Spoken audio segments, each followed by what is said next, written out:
Light कह लो या photon कह लो, उसका मास क्यों नहीं होता, ठीक है। We know that light is a composed of massless particle. Photon also, photon of energy and momentum. Photon के जो होते हैं एनर्जी मोमेंटम दोनों होते हैं, ठीक है।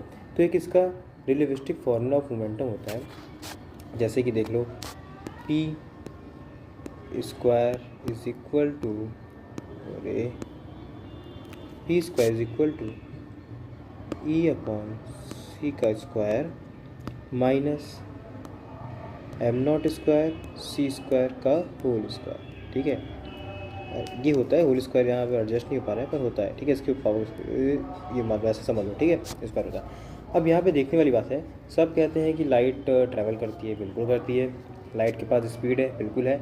लाइट के पास जब स्पीड है, मूवमेंट, फोटोन के पास अगर एनर्जी है, मोमेंटम है, तो मास भी होना चाहिए, क्योंकि हमारे सामने कोई भी चीज़ अगर ट्रैवल कर रही है, कोई भी चीज़ मूव कर रही है, उसका मोमेंटम है, तो मास भी होना चाहिए। क्यों? क्योंकि हम लोग ने मोमेंटम का फॉर्मूला पढ़ा है, P is equal to M V, तो मास आ रहा है। लेकिन लाइट का नहीं होता। क्यों नहीं होता? क्योंकि हम लोग जानते हैं जो फोटोन है उसका जो क्या कहते हैं जो रियलिस्टिक मास होता है, जो रेस्ट मास होता है, वो क्या होता है?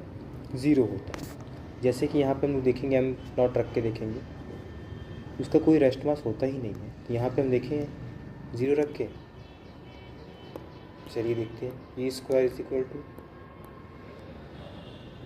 ई अपॉन सी का स्क्वायर। अब अगर हमने यहाँ एम ज़ीरो रख दिया तो टोटल ज़ीरो हो जाएगा, कोई मतलब नहीं स्क्वायर लगा है, सी है, क्या है, हमसे कोई मतलब नहीं। अगर हमने ज़ीरो रखा तो पूरा रूट ज़ीरो हो जाएगा।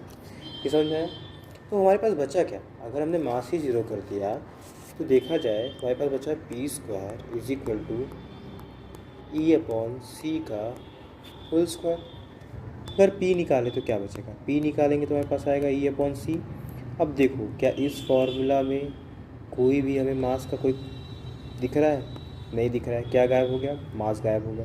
जब मास गायब हो गया तो इसका मतलब हमारे पास लाइट का या